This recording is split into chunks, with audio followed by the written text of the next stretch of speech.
Ahora sí, vamos a comenzar la clase. Desgraciadamente no está el compañero. Tendrá que recuperar a través de tutoría. Usted Sí se me tiene escucha, ¿verdad? listo su tarea, ¿verdad? Sí, sí se me escucha. Le escucho lejos. No sé por qué. ¿Y ahí? Ahí un poco mejor, sí. Ya listo. Entonces, cuando usted quiera, empiece su exposición. Listo, ya estoy abriendo el archivo. Es porque esta computadora es como medio lenta, entonces para abrir los archivos es medio lento. Pero un minutito y ya la abro. Ya Ok, comparto pantalla. no hay ningún problema. Bueno, les recuerdo que el próximo día yo les voy a dar una clase sobre violencia de género y de ahí ustedes van a tener que hacer una tarea asincrónica de una pequeña investigación sobre violencia de género. Ok. Y la tienen que subir. Yo les daré ya todas las informaciones. Pero en ese mismo momento, doctora. No, o sea, yo les doy la clase y a la siguiente clase no tenemos porque es una tarea sincrónica. Y de ahí en la siguiente clase le voy a dar una charla sobre servicio de salud y pertenencia intercultural y también hay una investigación sobre buenas prácticas en salud. O sea, Ahí son dos está. investigaciones las que quedan, que Sí ustedes puede tienen ver la pantalla. que hacerla y presentar ¿Ya? un informe y ya vamos al examen. ¿Ok? Listo, doctora. Ujú. Sí puede ver la pantalla, Sí, el archivo. Ok. adelante. No sé si ya lo revisó igual, pero aquí está lo que sería el informe, o sea, el resumen más que todo de lo que sería la historia y protección de los derechos humanos. Visión, misión y perfil de egreso. Ya, y usted puso algunos puntos en lo que era la historia de los derechos humanos, ¿no? Como tal. Y, y lo que La dice fue, historia de los derechos humanos a través del tiempo y los mecanismos de protección de derechos le tocaba a usted, ¿verdad? ajá, sí, Entonces, adelante. ya, ok. Entonces usted puso como tal una línea cronológica. Usted puso varios temas que le gustaría que estuvieran en mi tema, ¿no? Eso es bastante ayuda para mí porque a veces como que uno no sabe qué buscar y usted lo deja detallado, usted lo deja bien detallado, entonces eso es bueno, me gusta. Ya, entonces dice que no cabe duda de que la Declaración de los Derechos Universales es uno básicamente de los hitos más fundamentales de nuestra historia. Y no en vano, hablamos básicamente de un documento que no tiene precedentes, en el que básicamente se establecen derechos naturales de la dignidad humana, eh, esos de lo que sería toda mujer, todo hombre, que pueden gozar de la libertad, de un libertinaje como tal. Ya esta declaración eh, fue proclamada en París por la Asamblea General de la ONU el día 10 de diciembre de 1948, que básicamente consta de 30 artículos y cuenta con traducciones por más de 500 idiomas. Ya, dicha declaración, como tal, es un faro del cual se guía la humanidad para o sea, es como tal la protección de cada persona, cada ser humano, cada mujer, cada hombre. Ya, Y sobre todo cada estado para ubicar sus políticas, sus leyes, sus políticas, su constitución en función de esos derechos. claro, cada estado ha adaptado sus derechos, o sea, son universales más que todo, pero cada estado los adapta a sus normas, porque cada estado tiene sus leyes, como tal. Ya, más que todo aquí puse un pequeño resumen de la historia, pero puse específicamente lo que era la evolución cronológica de los derechos humanos, que comienza en el año 579 a.C. con la conquista de Babilonia, perdón, o lo que sería el cilindro de Ciro. Y básicamente decía bastantísimo de cada parte cronológica, decía mucho, y lo que hice fue leerlo todo y hacer un pequeño resumen, ¿no? Como tal, o sea, algo pequeño y que se entienda. Entonces, Está bien. decía, ¿sí? Ok. Sí, que está bien, que esa era la idea, que se haga un resumen. Y hice un pequeño resumen de todo, porque de Conquista de Babilonia decía full, era un texto, siquiera de unas 3 páginas. Y ahí como que lo pude resumir más o menos entre el principio y el fin. Ya decía que básicamente en el año 539, básicamente los ejércitos de Ciro el Grande, que básicamente era el primer rey de Persia antigua, conquistaron la ciudad de Babilonia. Pero sus siguientes acciones fueron las que marcaron un avance significativo para el hombre. Liberó a los esclavos y básicamente declaró que todas las personas tenían el derecho de escoger su propia religión y estableció como tal una igualdad racial. Entonces, esto y otros decretos fueron grabados en un cilindro de barro cosido en lenguaje acadio con escritura cuneiforme. Por eso se llama cilindro de Ciro, conocido hoy como el cilindro de Ciro. Ya, este documento antiguo ha sido reconocido en la actualidad como el primer documento de los derechos humanos del mundo y está traducido en 6 idiomas nacionales de las Naciones Unidas y sus disposiciones son análogas a los primeros 4 artículos de la Declaración de los Derechos Humanos. En resumen, es básicamente liberó a los esclavos, les dio sus derechos y lo dejó escrito en un cilindro, por eso es el nombre. Ya, luego sigue en 1215 lo que sería la Carta Magna, disculpen, la Carta Magna, la cual podría decirse que la Carta Magna, o Gran Carta también se le denomina, fue la influencia primitiva más significativa en el extenso proceso histórico que condujo a la ley constitucional actual en el mundo del habla inglesa.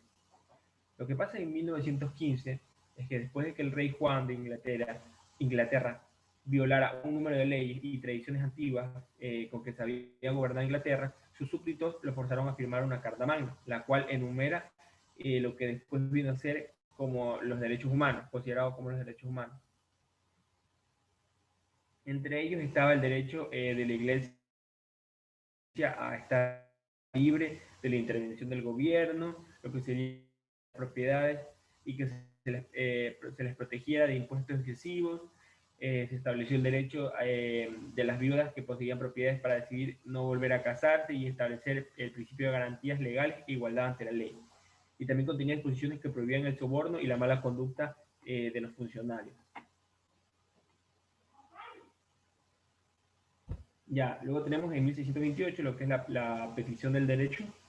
La petición del derecho, que básicamente el siguiente hito básicamente reconoció en el desarrollo de los derechos humanos, fue la petición del derecho, que fue elaborada en 1628 por el Parlamento inglés y enviada a Carlos I como una declaración de libertad a los civiles.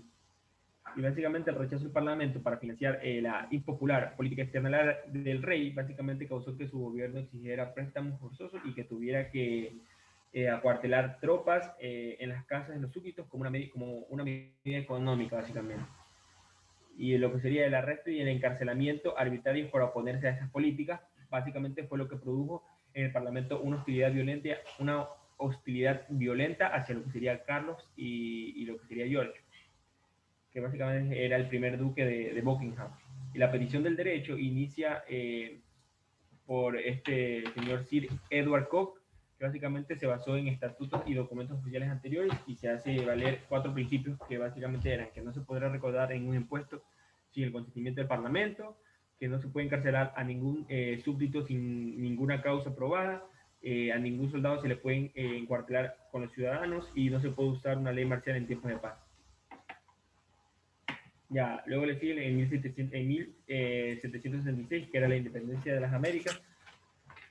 En 1716, o básicamente el 4 de julio de 1716, que es el día de la independencia, el Congreso de los Estados Unidos aprobó lo que era la Declaración de Independencia. Que los autores principales, el autor principal fue Thomas Jefferson, que escribió la declaración como una explicación formal de por qué el Congreso había votado el 2 de julio para declarar la independencia respecto a Gran Bretaña. Más de un año después del estallido de la guerra, de la Revolución de Estados Unidos, y básicamente la declaración anunciaba las 13 colonias americanas ya no eran parte del Imperio Británico, sino que eran liberales ya como tal. Ya, el Congreso publicó que la Declaración de Independencia de varias formas y básicamente esta se publicó como un impreso en un gran formato que fue distribuido ampliamente y leído por todo el público. Lo que sería filosóficamente la declaración hace énfasis en 2 temas, lo que serían los derechos individuales de cada persona y el derecho a la revolución. Estas ideas llegaron a ser ampliamente aceptadas por los estadounidenses y también influenció en particular a la Revolución Francesa.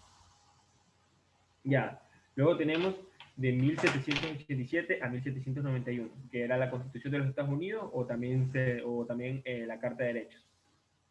La Carta de Derechos de la Constitución de Estados Unidos protege las libertades básicas de los ciudadanos de Estados Unidos.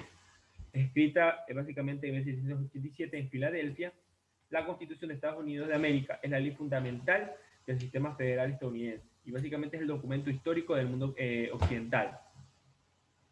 Es la Constitución Nacional escrita más antigua en uso y define organismos principales del gobierno y sus jurisdicciones y los derechos básicos de los ciudadanos.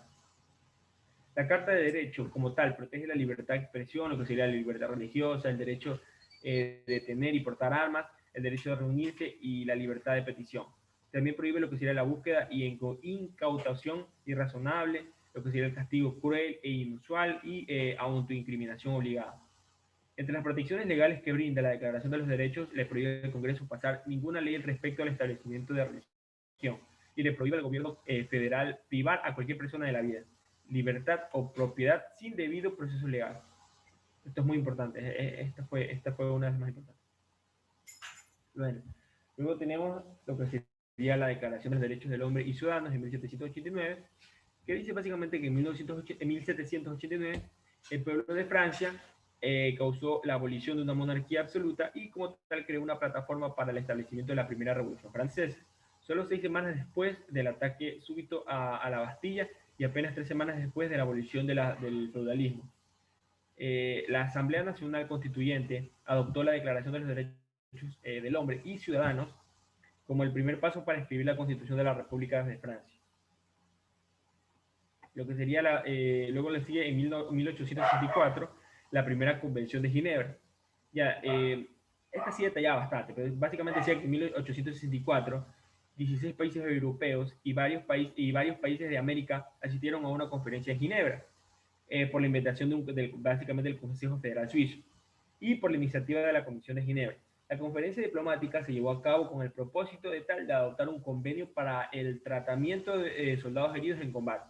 Y los principios más importantes establecidos en la convención y mantenidos en las últimas convenciones de Ginebra estipulan básicamente la obligación de promover atención médica sin discriminar al personal militar herido o enfermo y básicamente de respetar el transporte y el equipo de personal médico con el signo distintivo de la Cruz Roja sobre el fondo blanco. No la mencionaba usted, pero también la mencionaban bastante en muchas páginas, lo que era en 1915 de Mahatma Gandhi, que básicamente dice que hasta Mahatma Gandhi comienza a difundir que todas las personas del mundo tienen derechos y solamente en Europa a través de sus protestas pacíficas. O sea, básicamente protestaba por los derechos de su pueblo. En 1945 fue la Carta de Fundación de las Naciones Unidas y acuñación del término, que básicamente la Segunda Guerra, en 1945 terminó la Segunda Guerra Mundial como tal, duró de 1939 a 1945, y al aproximarse al fin, las ciudades de toda Europa y Asia yacían en ruinas humeantes, obviamente por toda la devastación de la guerra. Millones de personas murieron, millones de personas quedaron sin hogar o morían de hambre, y lo que serían las fuerzas rusas se acercaban rodeando los restos de las resistencias alemanas en la bombardeada capital de Alemania, lo que sería Berlín. En el Pacífico, básicamente los infantes de marina de Estados Unidos todavía estaban luchando con las fuerzas japonesas atrincheradas en las islas como Okinawa. Básicamente, en lo que sería abril de 1945, delegados de 50 naciones se reunieron en San Francisco, llenos de optimismo y esperanza. Básicamente, la meta de la Conferencia de las Naciones Unidas sobre las organizaciones internacionales era crear un organismo internacional para promover la paz y evitar las guerras futuras, para que esto no volviera a pasar. Los ideales de la organización se establecieron en el preámbulo al acta constitutiva que propusieron. Básicamente dijeron, nosotros, la gente de las Naciones Unidas, estamos decididos a proteger a las generaciones futuras del azote de las guerras, la cual 2 veces en nuestra vida ha producido sufrimiento incalculable en la humanidad. El acta constitutiva de la nueva organización de las Naciones Unidas entró en vigencia el 24 de octubre de 1945, fecha que se celebra como el Día de las Naciones Unidas. Y por último, en 1948, la Declaración Universal de los Derechos Humanos, en la cual esta ha sido inspirada por muchas otras leyes sobre los derechos humanos y ha tratado por todo el mundo. En 1948, la nueva Comisión de lo que serían los Derechos Humanos de las Naciones Unidas se había apoderado de la atención del mundo. Bajo la presidencia dinámica de Eleanor Roosevelt, la Comisión se dispuso a redactar el documento que se convirtió en la Declaración Universal de los Derechos Humanos. Roosevelt, a quien se le atribuyó la conspiración del documento, se refirió a la declaración como la Carta Magna Internacional para toda la humanidad, y fue adoptada por las naciones lo que sería el 10 de diciembre de 1948. Ahora, los mecanismos que protegen a los derechos humanos. Los sistemas de protección de los derechos humanos, hay tres niveles: el sistema universal, sistema regional y sistema nacional. O sea, tanto el sistema universal como los sistemas regionales son supletorios y complementarios con respecto a las agencias nacionales de protección. Estos sistemas se componen básicamente de varios instrumentos y mecanismos acordados, creados y adoptados por los propios, por los propios estados en su calidad de miembros de organismos intergubernamentales. Primero tenemos lo que serían los sistemas universales. Ya, el sistema universal de protección de derechos humanos básicamente es el conjunto de normas sustantivas y procesales, así como de organismos con alcance internacional pertenecientes a la Organización de las Naciones Unidas, cuyo fin es la promoción y la protección de los derechos humanos universales. Entonces, el Sistema Universal de Protección de Derechos Humanos está integrado por el sistema de tratados y el sistema de órganos. El sistema de tratados, o sea, tiene dos sistemas: el sistema de tratados y el sistema de órganos. Entonces, el sistema de tratados de derechos humanos, los tratados de derechos humanos básicamente son los instrumentos adoptados por los derechos internacionales para darle una base jurídica a la protección de los derechos humanos, los cuales son firmados y ratificados voluntariamente por los estados en ejercicio pleno de su soberanía. A través de ellos, los estados adquieren las obligaciones internacionales de lo que sería respetar y no interferir o limitar el disfrute de los derechos humanos, proteger o impedir que lesionen los derechos humanos de las personas, realizar y adoptar medidas y leyes positivas para asegurar el disfrute de estos derechos. Cada uno de los tratados internacionales prevé como tal la creación de un comité que se encargue de la supervisión y el monitoreo de la implementación de las obligaciones adquiridas por los estados, y en los que serían los tratados de derechos humanos.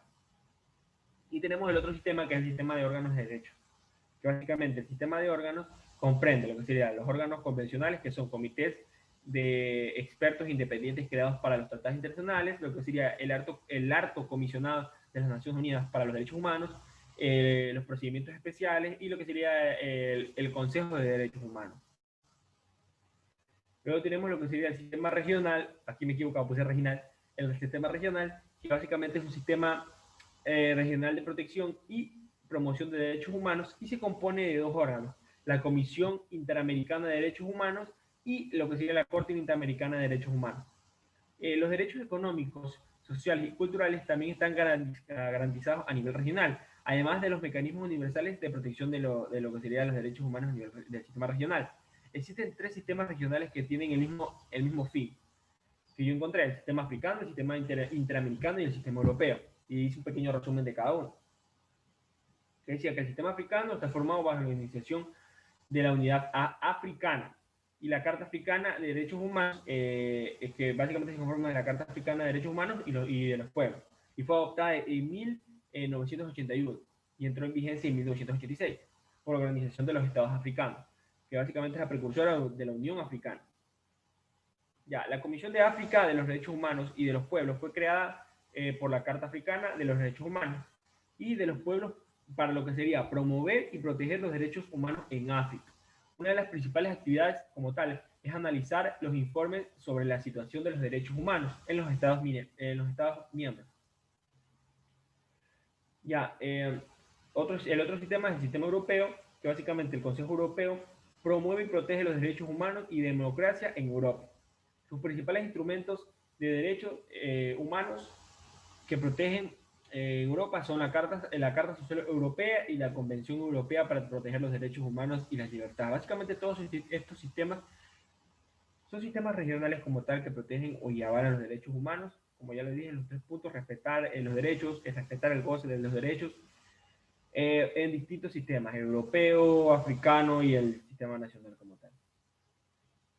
El sistema nacional, que es el último sistema que tenemos, que básicamente es la Constitución Política, norma fundamental que orienta la actividad estatal, establece por una parte la organización y funcionamiento de las distintas funciones del Estado, y por otra, el reconocimiento de los derechos humanos que doctrinariamente contribuyen o constituye la limitación del ejercicio del poder en tanto impone la autoridad la obligación de abstenerse de la realización de determinadas actividades o de desarrollar otras actividades como la prestación de servicios. El reconocimiento y protección como tal de los derechos humanos, porque todos estos sistemas como tal es lo que busca, estos sistemas de protección. Entonces, lo que buscan es el reconocimiento y la protección de los derechos humanos, básicamente que informa nuestra Constitución, podemos constatarlo en varias disposiciones del texto constitucional. Así, al establecer la obligación del Estado de velar por la vigencia y la protección de los derechos humanos. Se dispone que es un deber del Estado respetar los derechos reconocidos constitucionalmente y garantizar su libre y eficaz ejercicio y el goce de los mismos como tal. Asimismo, como los derechos contenidos en pactos, convenios e instrumentos internacionales.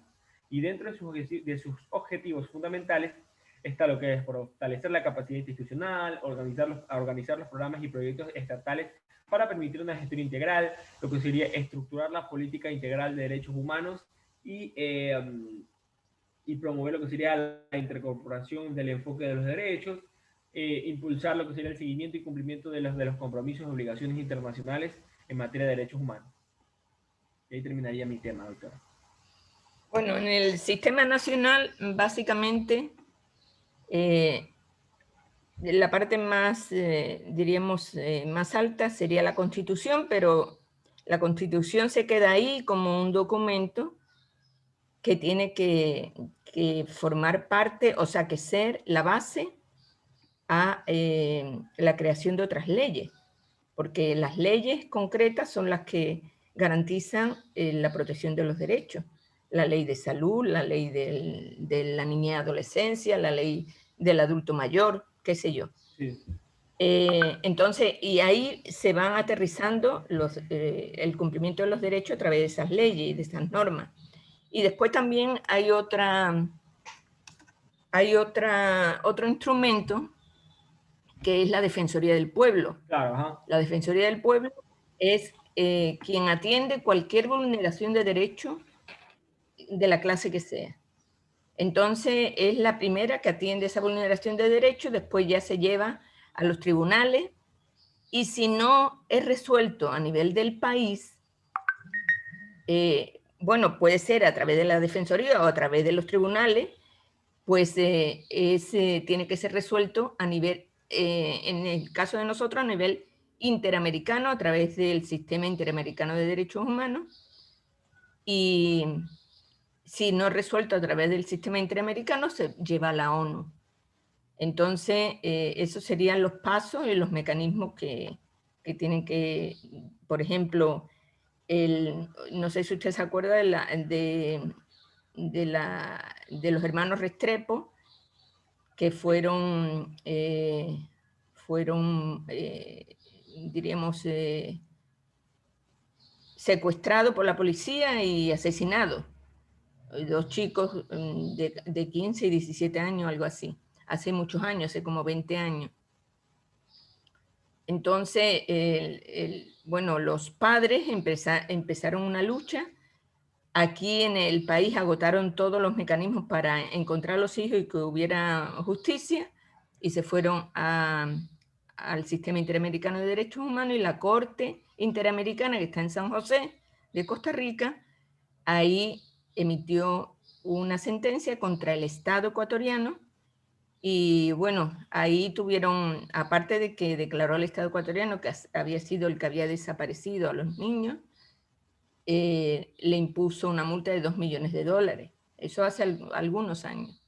Y así han sido algunos otros, sobre todo desaparecidos o muertos en situaciones especiales que no se han aclarado. Entonces quiere decir que, bueno, que de alguna manera, pues este sistema es una garantía de que las cosas no queden en la impunidad. Claro.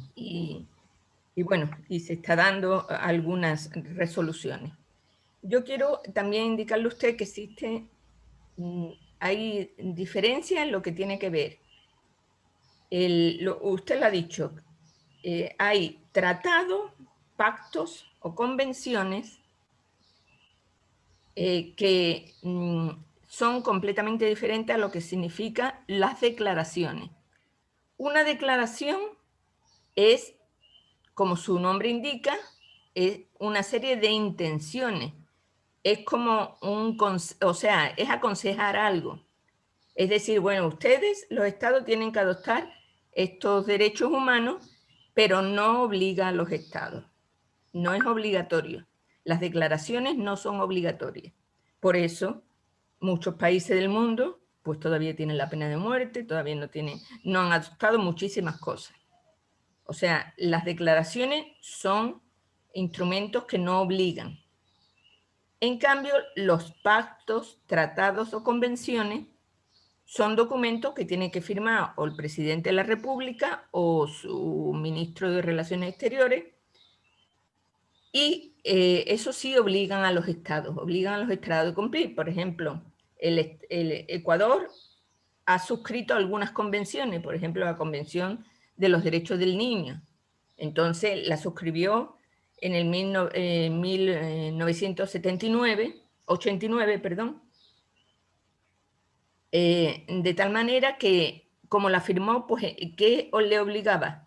A hacer una ley sobre los derechos del niño. Entonces empezaron a redactar la ley del Código de la Niñez y Adolescencia. Entonces, ahí las Naciones Unidas o la OEA, en su sistema regional, porque ahí, como hemos visto que hay dos sistemas, el regional y el universal, tienen que vigilar a los estados para que cumplan esos tratados que firman. Y si no cumplen, hay incluso sanciones. Entonces, tratados, pactos y convenciones obligan, son vinculantes, lo que se llama que son vinculantes, y en cambio las declaraciones son simplemente unas recomendaciones para que todos las adopten, pero a veces, pues como no obligan, muchos países no las adoptan. Bueno, esto sería su presentación. Quizá, bueno, a usted se le olvidó algunas cuestiones porque era amplio lo que usted tenía que buscar. Por ejemplo, en Grecia y en Roma, ¿qué pasó con la historia de los derechos humanos? En Grecia fue la que fundó la democracia, pero había ciudadanos de primera y ciudadanos de segunda, porque había ciudadanos de primera que eran los griegos, propiamente dicho, y los de segunda eran los esclavos, porque era un pueblo en esclavitud. Y en Roma pasaba lo mismo, o sea, Roma básicamente pues heredó todo el sistema democrático de Grecia, había un senado, etcétera, pero también eran de primera y de segunda, porque también el Imperio Romano tenía la esclavitud, o sea, los esclavos pues no tenían derecho. Y en Roma pues está la ley de las 12 tablas, que básicamente fue un avance muy importante en los derechos humanos, sobre todo en los derechos civiles, en los derechos de los ciudadanos, derecho a la propiedad, derecho a la gerencia. O sea, básicamente ahora,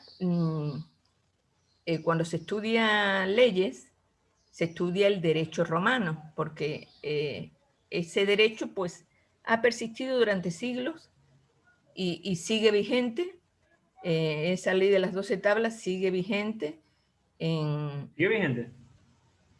en el derecho romano. Claro que los países lo han adaptado, pero realmente pues fue algo bastante significativo que usted ha podido ver en las asignaturas de los estudiantes de derechos. Se estudia el derecho romano, y ese derecho romano es ese. Bueno, yo les voy a mandar un documento. Me da pena que su compañero no haya expuesto.